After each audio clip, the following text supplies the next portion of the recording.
So thank you very much, everybody, for coming to the session. I'm Haoyu. I'm a student of political science here in the politics department at the European University Institute, and very happy to offer a brief walkthrough of our model challenge, including website, data, and models. Now, for effective communication on Zoom, I will be based my presentation on slides, but feel free to explore the website as I speak, and I will provide the web link in a second. Okay, so we'll basically cover the three key parts of our model challenge workflow. Of course, the website, the all-important platform, the datasets, and the models. So as the presenters before have briefly touched upon, our website is a shiny repo for envisioning, making, and submitting your models. And here is the link, which I would also post in the chat box. And upon click open the link, you'll see this gateway website greeting you. And this is essentially what our website looks like. And on top, you have those tabs, which guides you through each stage of the model making and submission process. And on the main page, you can also find the relevant information about the challenge, the project, the team, and so on. Okay, so the best way to understand the website is to think in terms of our data-based pipeline design. That is, our website design accommodates your model needs, by which I mean there are 4 stages in this model making and submitting process. We need to inspect the data first, followed by defining the model, making the model, followed by explaining the model, and of course, finally submitting the model. To be more detailed, in the first stage, we provide you with ready-to-use dataset, and you can inspect and interact with it, either online on the website in an interactive way, or download it to your native device and explore it further.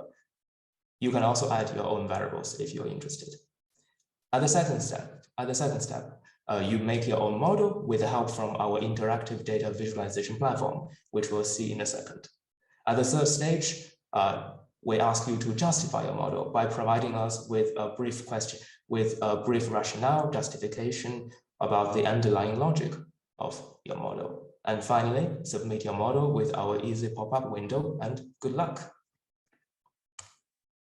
Right, so in the first step, inspecting the data, we provide you with a pre-processed that is thoroughly cleaned, ready-to-use dataset for each challenge. As a gentle reminder here, again, we have 4 challenges, the cross-country challenge, the American, Mexican, and Indian subnational challenges. You're more than welcome to participate in any or all of them. Here, for demonstration, I'm only showing you the global or cross-country dataset from our first round, that is November 2020. As you can see, we're essentially showing it as an interactive web widget on the website. You access it by clicking on the first tab. And you can see that the first 2 columns are our good old identifiers, the 3-digit country code, the full name of the countries, followed by the important outcome, that is log cumulative death per million, and then a wide range of mostly structural and institutional predictors, which we think matter for COVID. Of course, as I mentioned before, you can also add your own predictors in the next step, as I'll show in a second, if you feel like those would matter for your model. So just to be a little bit more concrete, a little bit more detail on this example dataset, the cross-national dataset back in November 2020.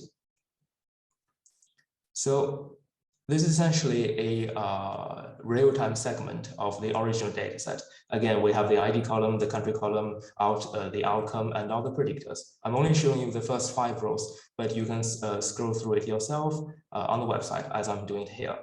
And you can also download it, as I've said before, which comes with a dedicated code book detailing both the data sources and the coding rules, which may be very helpful if you want to explore further.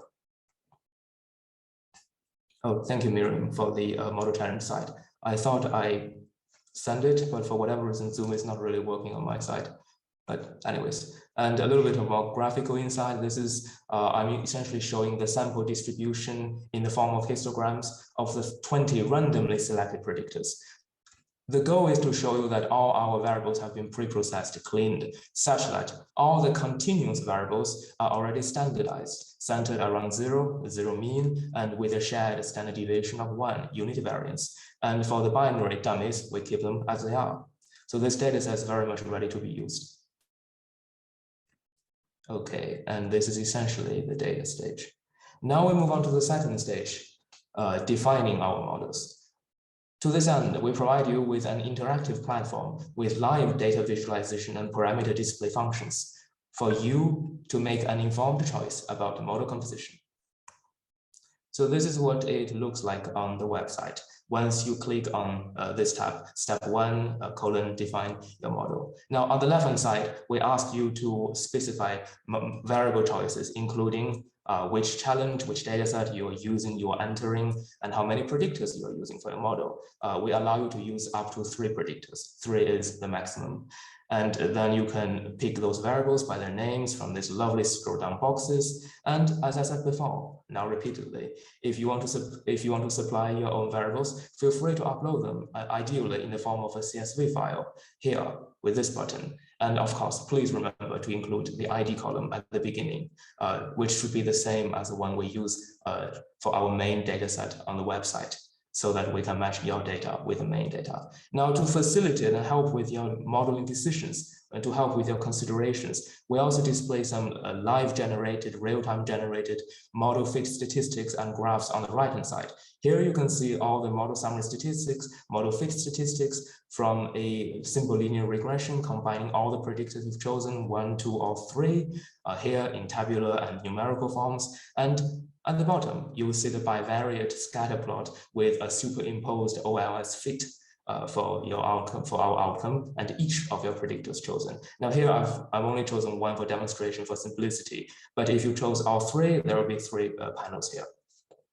Okay, and this is the necessary first step, which all of us have to go through to submit a model.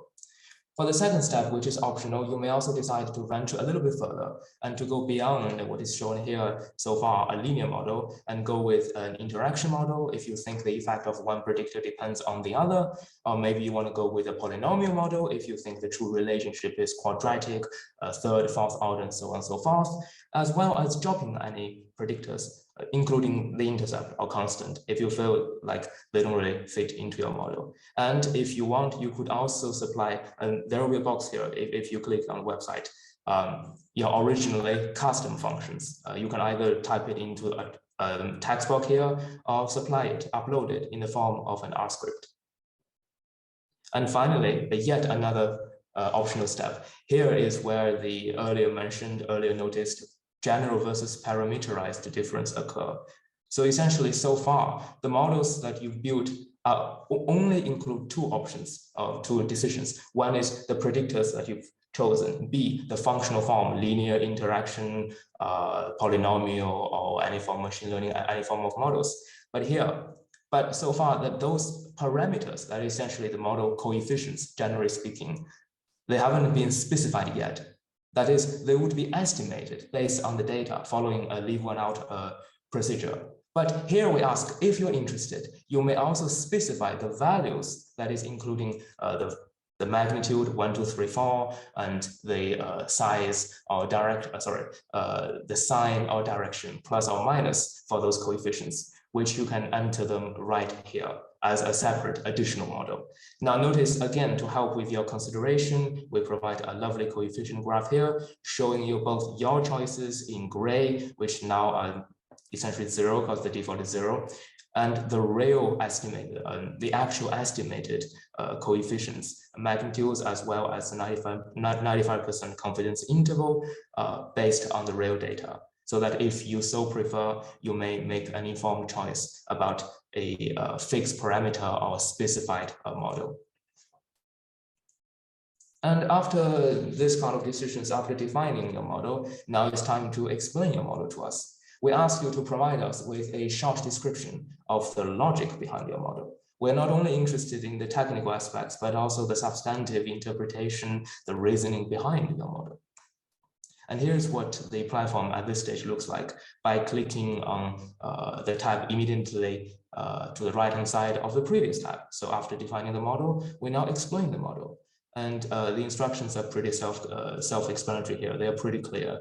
Just a small note. If you feel like you want a bit of guidance in writing a concise model logic, we also provide you with 2 lovely templates here. You may simply click on these buttons, and there are 2 different types of templates which may help you to explain why you've chosen this set of predictors, why you think this particular model form matters, and any relevant literature, and so on. All right, so this is essentially the penultimate stage, explain your model. Finally, we reach the destination, submit your model. Here, we ask you to just provide us with some basic information and, more importantly, explicit consent for processing and sharing your entry.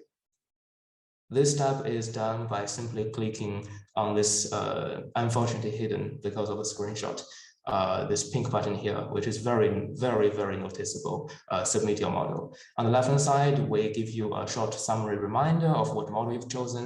Again, if you haven't gone through the 3rd step in the defining stage, if you haven't specified the values of those coefficients, you would only have a general model here, and we also show you the exact model form and its composition, in case you want to make any changes. But if you've also went beyond, if you've gone a little bit adventurous and provided us with a parameterized model, you would also see that here. And also a gentle reminder, if you haven't provided a logic, as I didn't, you should do it right now.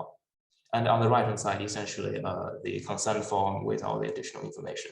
And when you feel like everything is okay, everything is good, just click on OK, and the model will be submitted. Ready to be evaluated against others in the stacking analysis. And as a final reminder, remember you can submit to all our 4 challenges: cross-national, Mexico, India, and the US. We warmly encourage you to participate in all of them, and they're all very interesting in shared and unique ways. All right, it seems that I've gone pretty fast. And that's basically an outline walkthrough of the website. Thank you very much for your time and attention. Please feel free to shoot us with any questions, comments, inquiries, and clarifications. And most importantly, please enjoy hacking. Thank you.